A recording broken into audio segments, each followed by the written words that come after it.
Hi, I'm Renée Walker, a mindset mentor, speaker, and lover of all things spiritual. I believe that at our core, we are all spiritually wired for love, peace, success, and abundance. Here on the podcast, we're diving into mindset, wellness, and business, but always through a spiritual lens. Let's just say we're going deep, but we're keeping it light. So let's elevate your life from the inside out, one conversation at a time. Welcome to Spiritually Wired.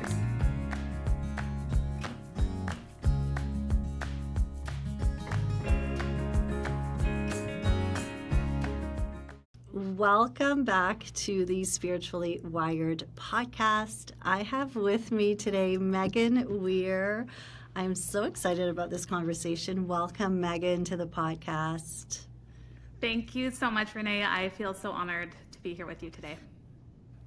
Love that you're here. Meghan is someone that we've connected in the past year through just different, people that we know and different programs. And then I invited you to be a guest teacher in the Spiritually Wired membership, which was such a great class. And you're just someone that, even though we haven't met in person, we're about to meet in person in a few weeks. I just felt drawn to you, and it made sense as I got to know you because we both, I feel, have very similar ways of viewing the world, maybe interpreting the world. And so I wanted to really bring you on the podcast because I think you have so much to offer all of us. And I'm going to give just a brief little bio for those of you who do not know Meghan yet. Meghan is the author, speaker, and podcast host behind Dropped In. She's known for helping entrepreneurs rewire their nervous systems, reprogram resistance, and scale from overflow, not overdrive. Her work blends subconscious strategy, somatic safety, and soul-aligned scaling so you don't just grow a business, but you become the version of you who leads with clarity, sells with ease, and sustains it all without self-sacrifice. So Meghan, before we go a little deeper, what I do know about you is that you have been on quite a journey yourself. So we get to hear all of your wisdom today and to, soak it all up. But there has been a lot leading to where you are today. And I'd love if you can give us a little bit of a taste of what that journey's been like for you. Okay. Well, I'm flooded with shivers already. So that's always great confirmation, soul's truth right there. So I like to say one of my mantras is I practice what I preach and I embody what I teach. And so let's go back in time, way back in time, where I once was a young little girl, and I like to say I was really dropped in.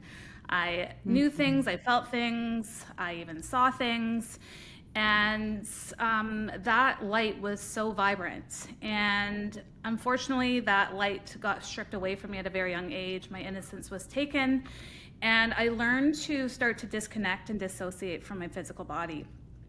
It didn't feel safe to be in my body.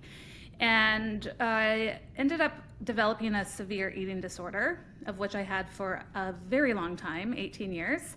And I had symptoms of depression and anxiety, and I got those labels. I got those stamps. And which led me into really recognizing that became my identity. That became who I was. And I remember graduating from nursing school, and my dad was like, "Why aren't you applying for work?" And I said, "You know what, Dad? I can't help anybody until I help myself." And so that's kind of what led me into the realm of receiving help. So I opened up about the eating disorder, and I went to a counselor, and unfortunately, I get it now, but at a young age, when you're very vulnerable, if you will, I was out of his scope of practice. And so I took it as I'm too much. He referred me to an eating disorder clinic. There was only a few beds available, so my case wasn't acute enough, so I got rejected again. So you can imagine what happens there. Now I'm not enough. Go to the doctor, and again, past life, I was a nurse, and so I know there's always a time and place for medication. But my doctor put me on medication because she said I was depressed and I had anxiety. And so I'm on this medication, and I just become more and more disconnected from who I am. And thank goodness that little girl was still inside of me, the light messenger, I call her. And she whispered to me, she said, "You have to get to the root of the matter." And I have shivers, and I was like, "Oh, okay, what does that mean?" And so I recognized, there is a time and place for talk therapy, there's a time and place for medication, but these were not working for me. In fact, they were making me worse. So I started to look at alternative modalities such as hypnotherapy and somatic therapy. And I actually started working with a coach who was trained by Tony Robbins, so all things NLP. And that's when I started to create this shift in my identity. And so I had these symptoms, but they weren't who I was. And so I made a vow on my journey that if I could get myself back to the light, to my self-source power, that I would do everything in my power to help others on their healing journey. So that led me to the work that I do today, because I received such incredible impact from these modalities. I wanted to become a master in all these as well, so I could help others get to the root of the matter. So that's kind of what led me to the work that I do originally. Wow. Yes. Yeah. And then being in the world of entrepreneurship, I recognize, wow, there's so much more that we can support people with through the nervous system, through the subconscious mind. And so now I'm just getting louder and prouder about it, because I'm a firm believer that your nervous system is the CEO of your business. Yes. I'm a firm believer that it's running 95% of the show. So most people are so focused on the strategy, but your nervous system is the strategy. And so when you share about being disconnected from your body, and I'd love to sort of go back to that, because I feel like it's, we're talking more and more about that, the importance of really bringing ourselves back in our bodies. But you come to it like really from just sharing the experience that you had, even with the eating disorder, as sort of a way in which for you, like, would that have been like a way for you to cope with just all of the feelings, in a way for you to disconnect even more subconsciously from your body? And maybe if you can speak to what that feels like to be disconnected and then to reconnect with your body. Yeah. Well, it didn't feel safe in my body. I now say, like, there's a firm line between being by yourself and being with yourself. And so I was so afraid to be by myself before. So the eating disorder was this confidant. It was like my greatest ally. It was something that was so consistent in my life that I could trust. And moving away from that, I'll be celebrating 12 years in June. And now I crave to be with myself. And so that's the difference. I've cultivated this deep sense of safety within my body, which took a long time, Renee. It was not easy. It felt so unsafe. But again, I didn't consciously know what was going on. Yeah. And so that's the power of getting to the subconscious, because that's got to the root of the matter. So, but I remember one day I just kind of, it sounds a little bit out there, but I woke up one day and it was gone. Like it was just gone. And so people are like, well, what'd you do? And knowing what I know now, it was through the nervous system and through the subconscious, but I didn't know that. I didn't understand it because I wasn't trained in it. But it was just all of a sudden, everything just started to feel more safe and more relaxed and not so disconnected, right? I learned to really start to show up for myself, and through showing up for myself, I started to develop a deep sense of self-trust. And when we develop that deep sense of self-trust, your nervous system starts to expand, right? So I now have this capacity to be able to continue to grow and show up to the fullest capacity of my true self. So you're speaking of like things like developing self-trust and really sort of the sense of safety, and then the connection with your nervous system, the subconscious mind. So can you share with us, like, what is the nervous system the same as the subconscious mind? Like, because sometimes we're hearing all of those words. So for someone to like understand it in like that simple way, how do you go about making sense of all of that, which can feel confusing when we're hearing all the different terms? Definitely. Well, so the nervous system's job is to protect you, right? So I'm a firm believer that, I'm sure people have heard of the book, Your Body Keeps the Score, but your body does keep the score. So it remembers, it has this imprint, it remembers past events, past experiences. And so when we can have this perceived threat, we get activated, we get triggered, right? So that can lead us to either that fight, flight, freeze, fawn state. And so that's the body's response, like, something's happening, this doesn't feel good. We need to react. The subconscious mind is running 95% of the show. So if we could consciously coach ourselves out of something, that would be great, but we can't. It's literally, that conscious mind is 5%, the subconscious is 95%.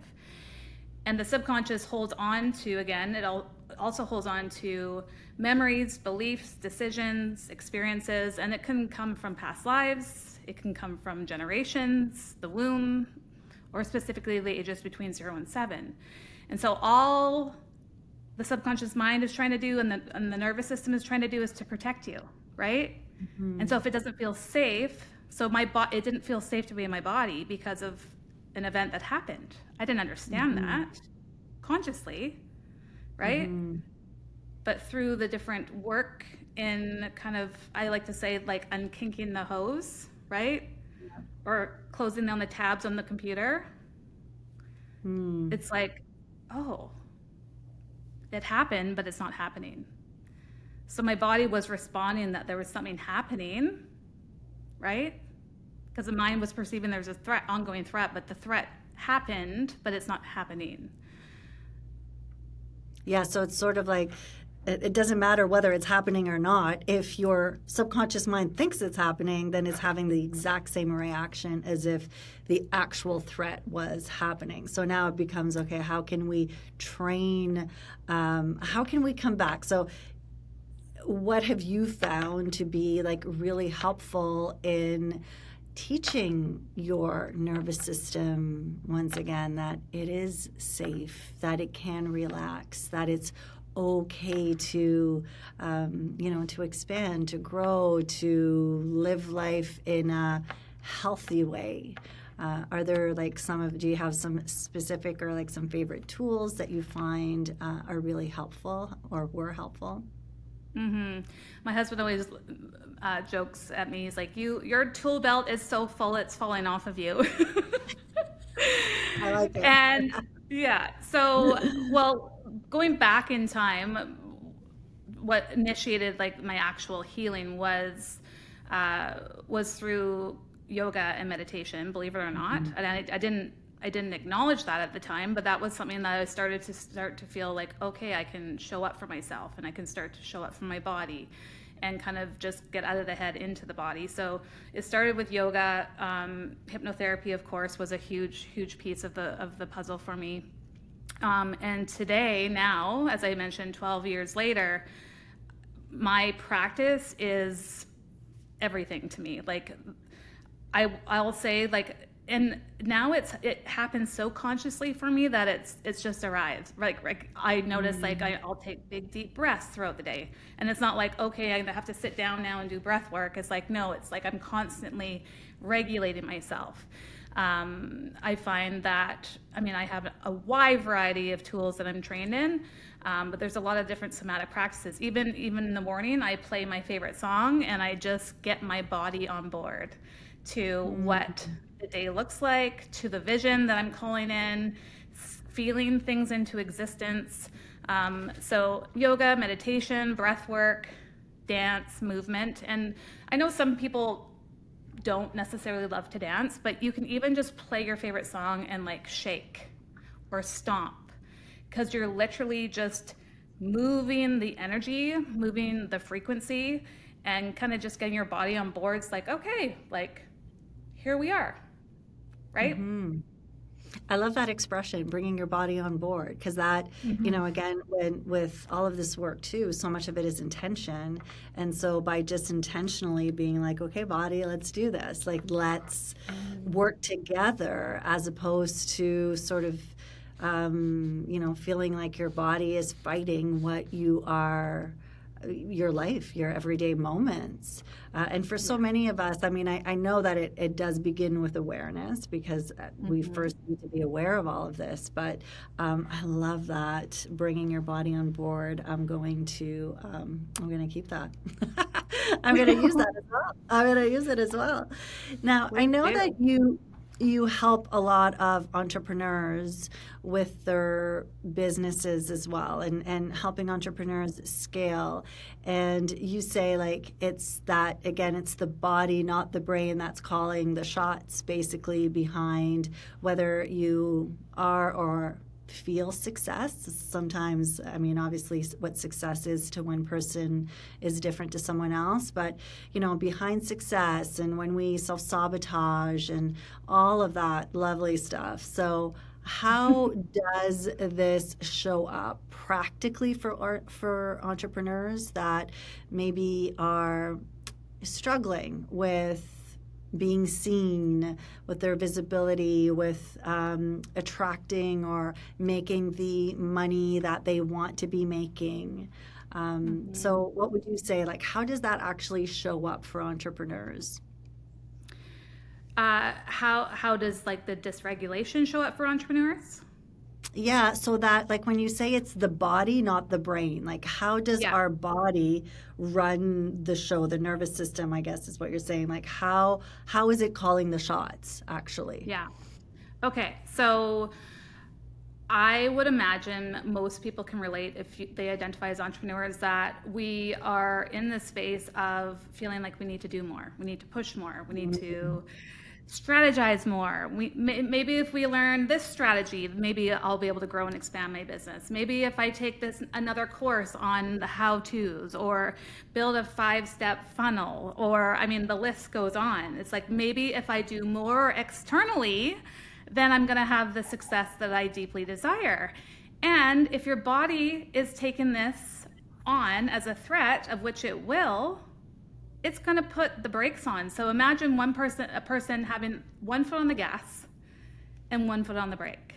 This is what's happening, because it's like, I'm just going to do more, and I'm going to push more, and I'm going to just create more, and I'm going to innovate more. And it's like, great. And then the body's like, no, this doesn't feel safe. So we can then get into the space of like the fight, the flight, the freeze, or the fawn. And so the freeze mode is like, you're not showing up. You have your vision, you have your mission, you have your why, but there's something preventing you from actually like posting or asking to be on podcasts or whatever it might be that entrepreneurs are navigating, right? So it's like, I know I need to do more, but the body's like, nope, we're putting on the brakes, right?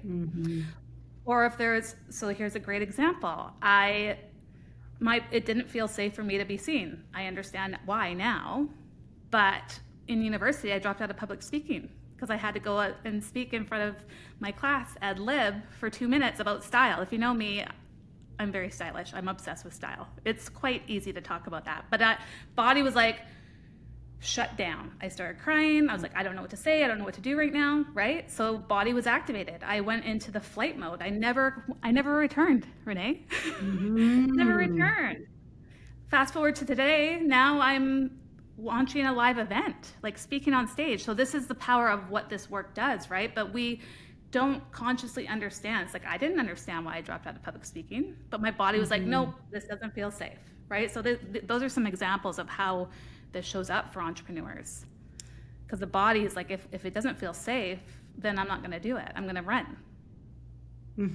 Or Yeah,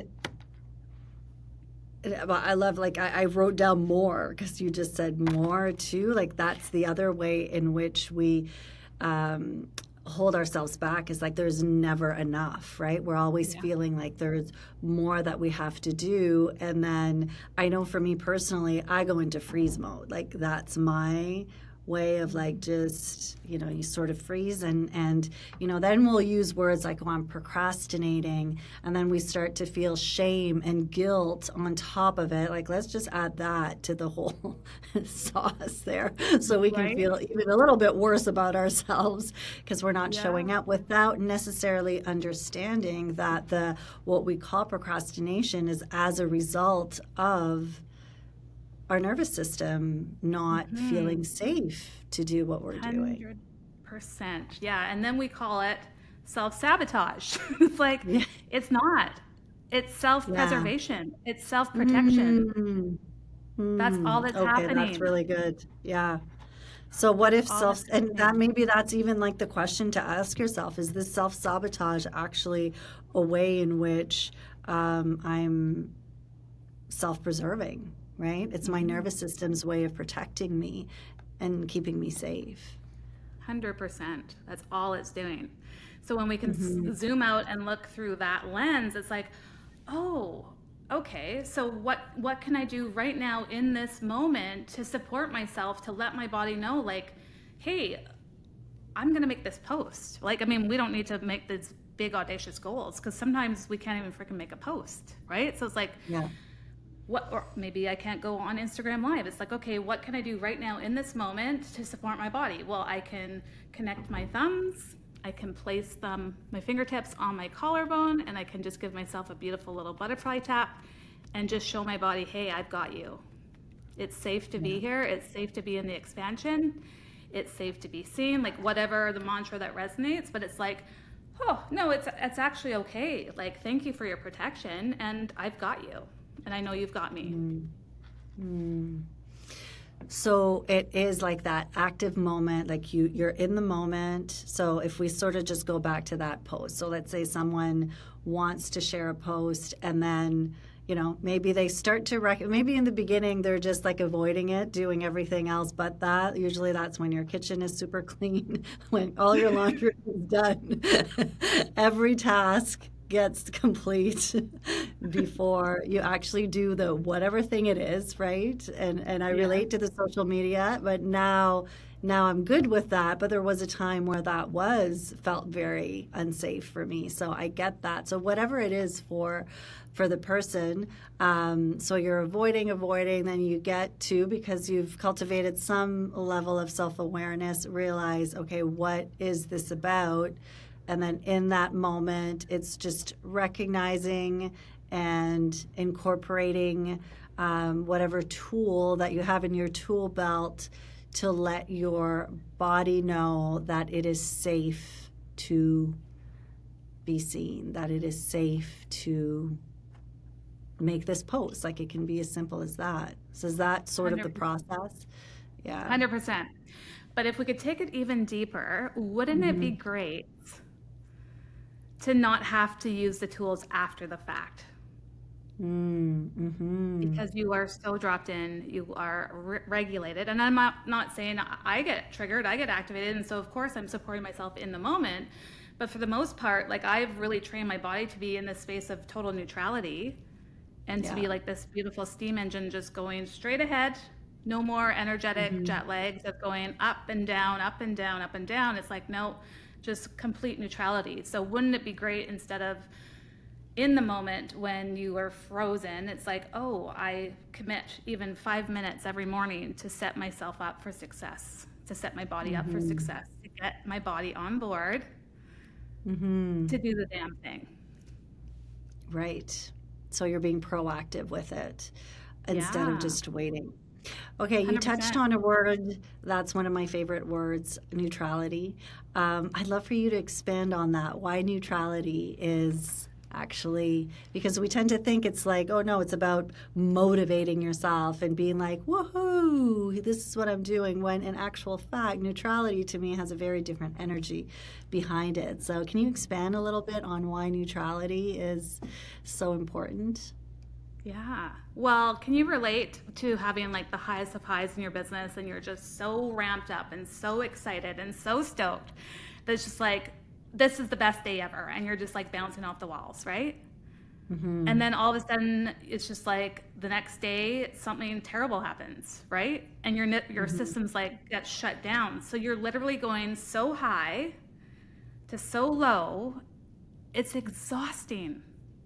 Yeah. So when we get to the space of neutrality and not, let's just say, feeling unbothered, you have so much more capacity, so much more spaciousness, so much more breathing room to really continue to grow and expand. So you're literally rewiring your nervous system to be like, oh, I can hold more. Because when your nervous system is able to hold more, guess what? You're able to call in more. You're able to manifest more. You're able to align with your aligned clients. You're inviting more wealth into your system. You're inviting more visibility, more impact, more legacy work, right? So this is what happens when we get to a space of neutrality is through the lens of rapid resolution therapy, which I'm obsessed with, is like unkinking these hoses, right? We have these kinks in the hose that is like preventing us from being in that space of neutrality, right? And it's like, oh, when we have these kinks, it's like, oh, there's a threat, so I'm activated, right? But if we can get to a space and place of like clearing out that stuck data, it's like, oh, I'm here, and it feels great. So, yeah, I just got a $10,000 pay in full. Awesome. Oh, I just got a troll comment. Awesome. It's the same energy, right? It's like, Yes. yeah, that's awesome. And yeah, that's awesome. And I'm unbothered by both of them. Yeah, and that is really sort of like true detachment, right? From a spiritual lens, spiritual perspective. I mean, I always teach it's like one of the greatest lessons is detachment. But what's difficult with non attachment or detachment, whichever way you want to say it, is that it is detachment not only from the not good stuff, but also from the good stuff. And it just means sort of being in that space of neutrality. And I love how you speak of it from like it helps to increase your capacity. So when it comes to your nervous system, it's not like you can't control. There's stuff is still going to happen, but your capacity to move through it expands as you do this work, which is, like it's what I find probably the most challenging is trying to explain what that is with words, right? Yeah, it's intangible.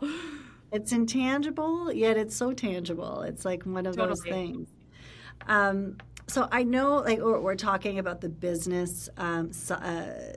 We're talking about because a lot of your work is helping entrepreneurs. But even when we're having this conversation, like I can just think of, there's so many women where this plays out with their health, right? The whole self-sabotage as well.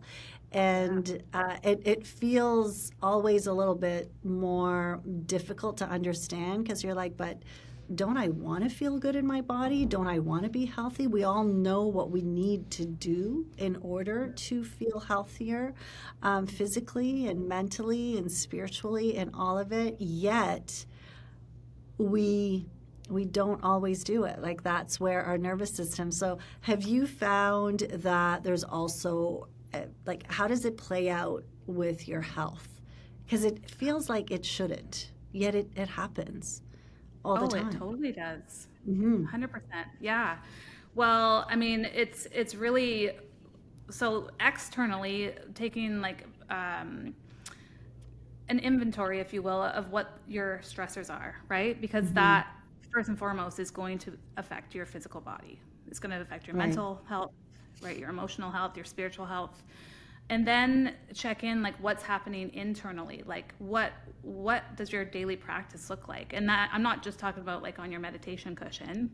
I'm talking about like how are you nourishing your body? Like what are you taking certain supplements? I know for me like this again is like the embodiment of my work because the last 2 years have on a personal level have been the hardest years of my life, and I don't say that lightly. There's been a lot of stress and pressure that I've been navigating, and yet my business has just grown exponentially. So that you're able to handle the duality, right, of that. But showing up for me, it's like, okay, what's happening externally on a personal level right now? What can I do to support my body and my nervous system and my mind? Like, what can I do to support myself right now in this moment to ensure that, like, I'm fueling my vessel with optimal nutrition, optimal health, right?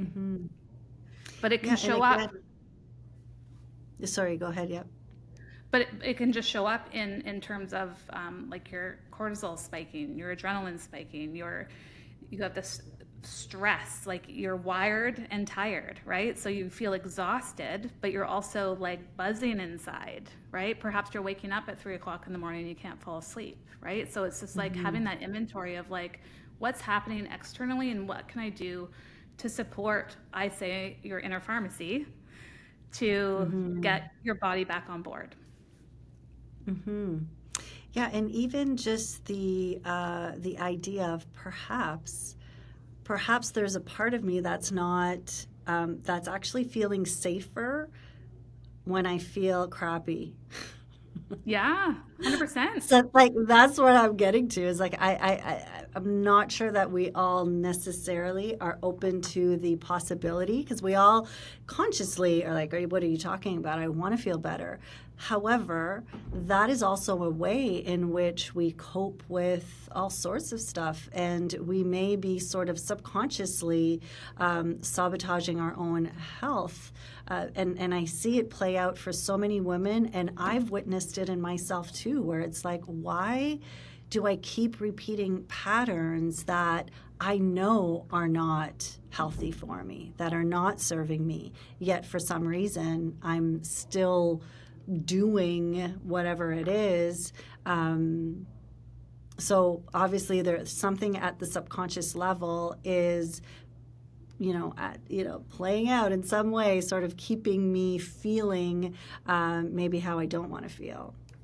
100%. So we as humans, when things feel uncertain, I think it was Oprah who shared this, like joy is one of the hardest emotions to feel, right? So let's say we're not familiar with feeling joy. That feels very uncertain, right? Yeah.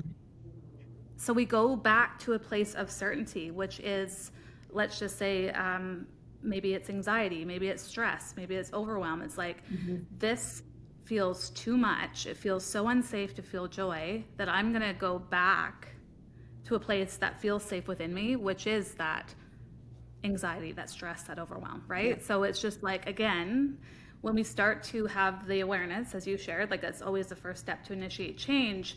But when we have the awareness of like, oh, like that joy actually did feel good. And so how can I let my body know, like, hey, it's actually safe to feel this happiness. It's safe to feel this joy. So again, like show your body, like whether it's through movement or breath work or just like, again, just gentle tapping. It's like, hey, it's actually okay to feel joy. And so then that begins to start to feel like the new normal. But you just have, it's like building a new muscle, right?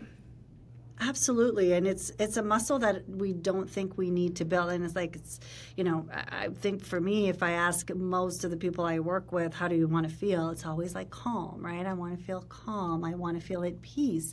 Yet if your body your body may not have the capacity to experience peace and calm for a long period of time, right?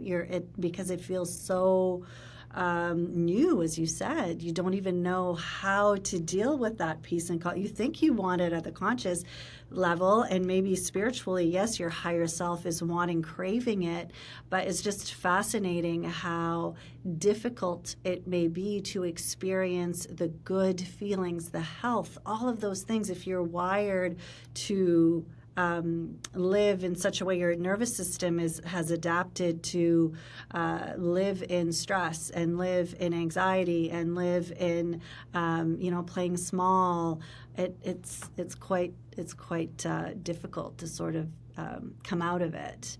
And I know that one of the tools that, and you mentioned it, so I wanted to come back to it, is rapid resolution therapy. And that's a modality that you practice, that you use. And actually, when you were in the Spiritually Wired membership as a guest teacher, we did I was your your experiment participant. Not experiment. I don't experiment. You don't experiment. Participant.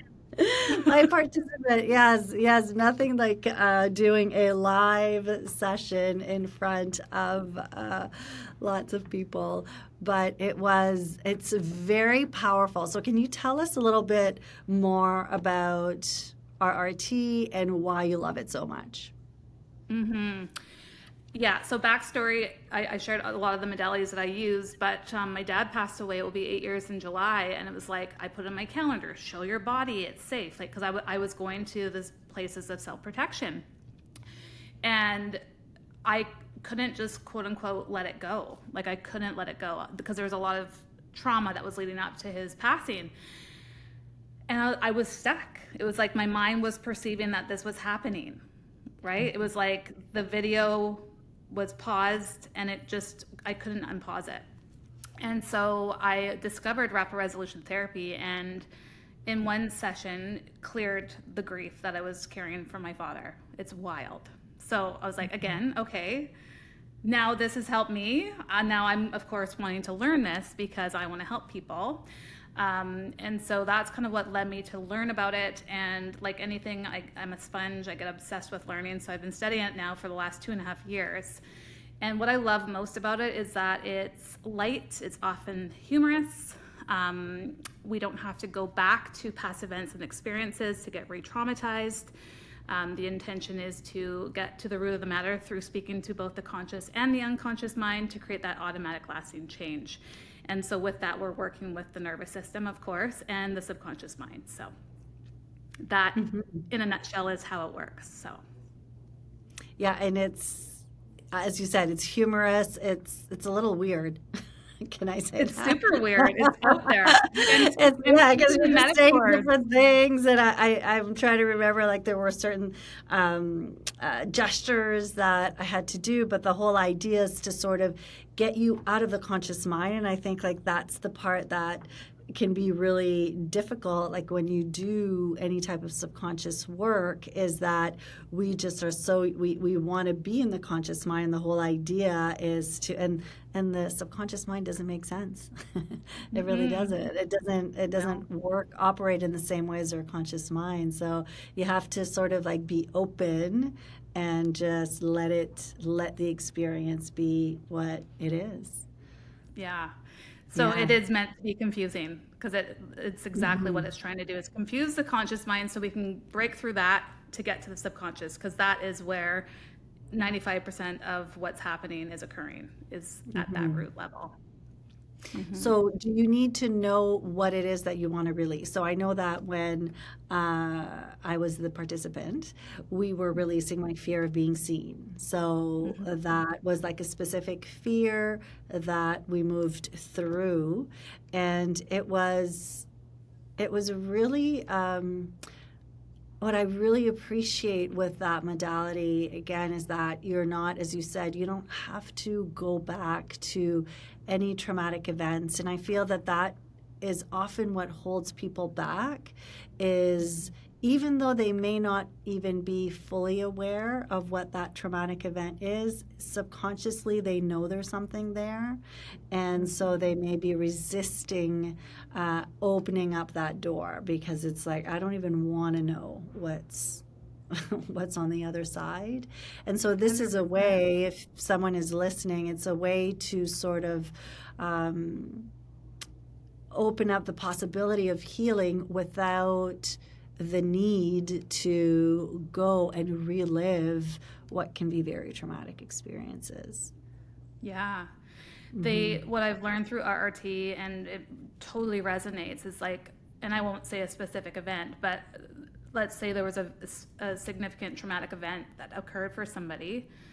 What's more traumatizing is actually speaking about that event than the actual event itself, right? And so that's what's beautiful about RRT, is that Yeah, I spoke about my dad's like passing, but I didn't get into all of the details or anything. It was like what's beautiful about RRT is that it gives you all of your energy, your power back, right? So again, I had a Mhm. kink in my hose where all of my energy was just stuck on that event. Well, wouldn't you agree, Renee, that we want to have all of our innate gifts? We want to have all our superpowers so we can actually lead the legacies we're here to lead, right? And so Mhm. what it did was it unkinked that hose. So now it's on this like, oh, that joy's back, that creativity, my intuition, my wisdom, right? It's like it's Mhm. innately mine again. So that's how it works. It's a profound modality, that's for sure.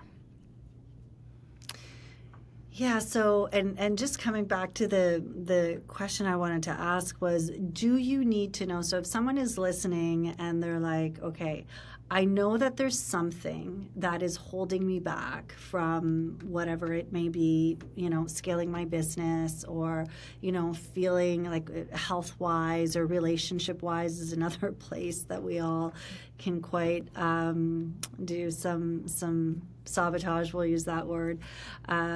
Do you need to know what it is? Like if someone is listening and they're like, I have no idea what happened to make me feel that way, what would you say?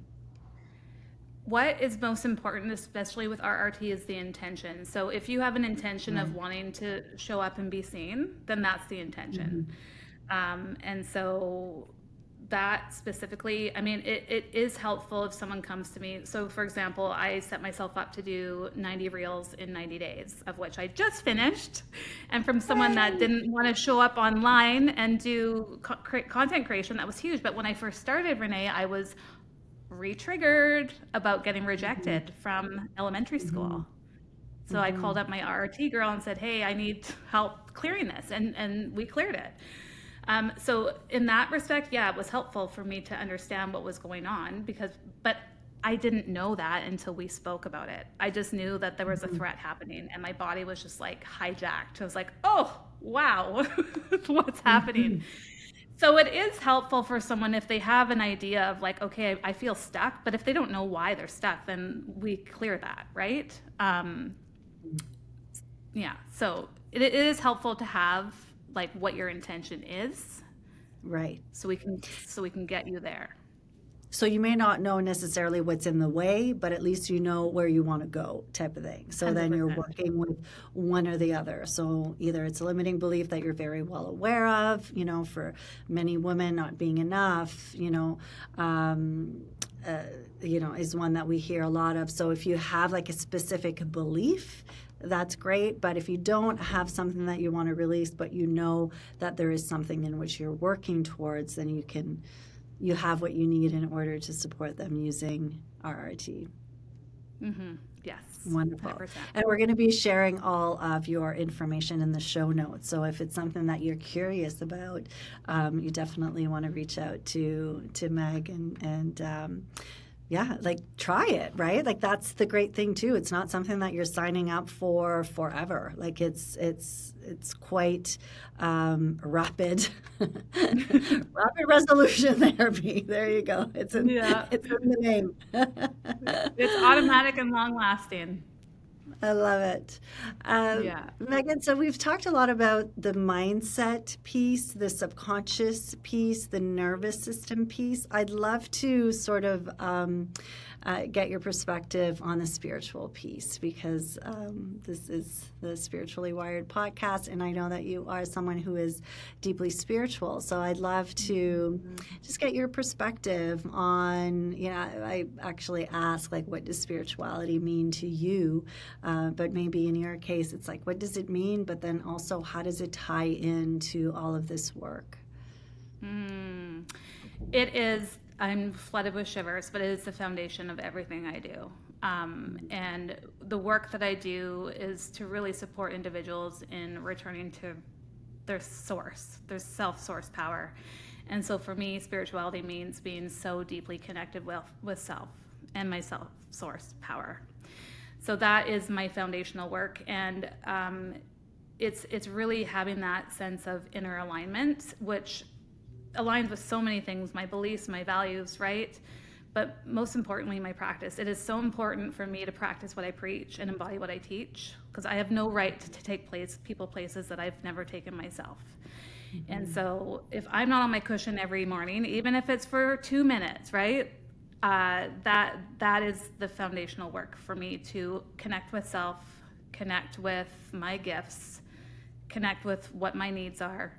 And it organically is infused into everything I do. I couldn't not be spiritual. It's just who I am, right? It's who I be. But it's infused into everything I do. So Yeah, which is, I know why I felt and I feel so drawn to you, because there is this, I want to say, openness, because of course everyone is spiritual. I mean, we're all here, you know, we're all souls here, but there's something so beautiful when you meet people who are open about their connection with Source, and why I know the work that you're doing has so much impact and meaning, because you are open to all of the possibilities, open to what is greater than what we can see or make sense of, and that really sort of translates in all that you do, and the way in which that you're able to help. And I know you focus on entrepreneurs, but you also, you know, work with you know, different women in different sort of like capacities as well. And but for entrepreneurs, it just is we tend to be triggered on a pretty regular basis. So we we certainly come to do. this work quite openly. Yeah. I think, Renee, I don't think I know, you know, especially being in the age that we are in, the age of Aquarius, like we have so much information coming in at us, like left, right, and center, every millisecond, right? And so it's so easy to disconnect and go outside of ourselves for the answer. But I am a firm believer that everything you need is within you now. And I know that sounds cliche to say, but it truly is, right? And that's what I love about all these different modalities, is that they bring you back to you. Like one of my clients once said, "Oh, you are the healing queen." I'm like, "Thank you, and here's the baton back to you." Yeah. Right? Because I'm holding the space, but it's you who's doing the work, and you have that power. Nobody else has the power over you. Only you Yeah, have that power to 100%. heal yourself. Yeah. Yeah, 100%. And that's where it is, no one can do the healing but yourself, right? Yes, you can draw, and you can work with people who will accelerate the healing path, who will give you new perspectives and offer tools that can help you with it. But ultimately, that is why, you know, I know in energy healing, like the person needs to set the intention to and to ask to receive the healing, because we're there just as channels. We're not doing anything. It's between Source and the person. So it's quite, it is so important to stay in that place, and for people to recognize, because we're so used to going outside of ourselves. I feel like we can also be tricked into thinking that there's a person or there's a tool or there's something that's going to fix it, and that has a different intention to me, right? When we're going to be fixed, when we're just looking outside of ourselves to be fixed, versus we are open to allow for the healing to take place.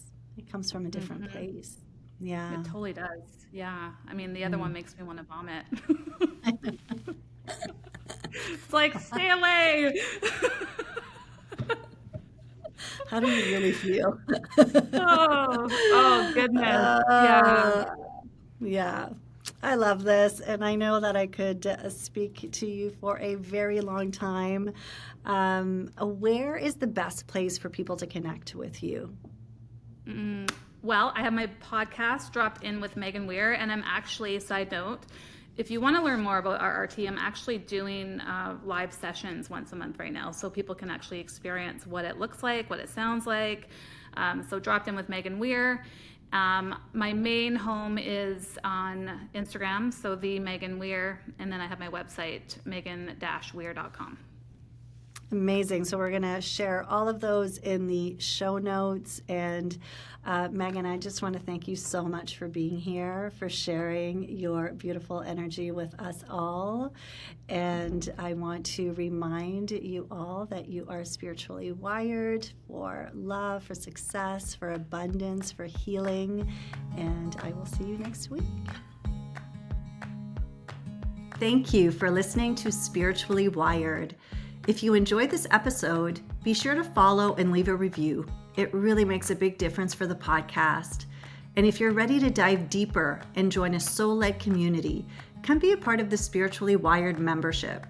With weekly live lessons and a rich library of recorded classes, it's designed to support you every step of the way on your spiritual journey. We currently have a special offer where you can receive your first month for half the price. You can find a link in the show notes or come check it out at reneewalkerwellness.com. Until next time, remember to take some deep breaths. Remember that you are spiritually wired.